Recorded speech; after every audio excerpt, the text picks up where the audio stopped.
কুড়িগ্রামের রাজারহাটের প্রত্যন্ত অঞ্চলে ফাহাদ আল ফারাবি নামের এক কিশোর টেলিস্কোপ বানিয়ে ব্যাপক সাড়া ফেলেছেন।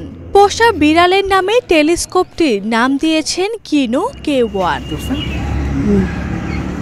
মেধা ও প্রযুক্তি কাজে লাগিয়ে ঘরে বসে টেলিস্কোপ বানানোর এমন প্রতিভা দেখে খুশি তার সহপাঠী ও স্বজনরা।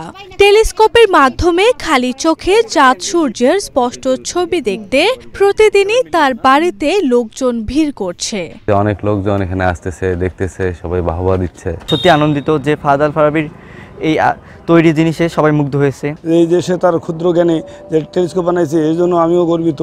ভবিষ্যতে সে সুযোগ পেলে এবং সরকারি পৃষ্ঠপোষকতায় যদি তার সহযোগিতা পাওয়া যায় তাহলে সে আরও অনেক কিছু বানাইতে পারবে। দেশবাসী সবাই দোয়া করুক, সবাই জানুক যে আমার ছোট ছেলে সে একটা টেলিস্কোপ তৈরি করেছে।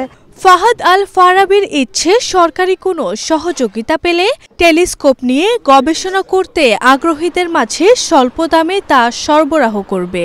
এটাকে হয় কম্পিউটারিস্ট বা গিয়ার সিস্টেম বানানোর ইচ্ছা আছে। এতে কি হবে যে আমাদের টিপ স্কাইয়ের যে ভিউগুলো বা আমরা যেসব তারা বা অন্যান্য যেসব নক্ষত্রগুলোকে আমরা যে পর্যবেক্ষণ করবো সেগুলো যেন অনেক সূক্ষ্মভাবে পর্যবেক্ষণ করতে পারি। তো এই জন্য আসলে আমার বেসমেন্টটাকে ঠিক করার প্রয়োজন।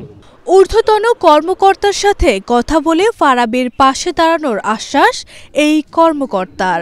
এই বিষয়টাকে যদি আরও ভালো করার জন্য আমরা আমাদের শিক্ষা পরিবারের পক্ষ থেকে যদি কোনো সহযোগিতা করা প্রয়োজন বা আমরা করতে পারি, ঊর্ধ্বতন কর্তৃপক্ষের সাথে কথা বলে আমরা ওকে সহযোগিতা যদি করতে পারি করব।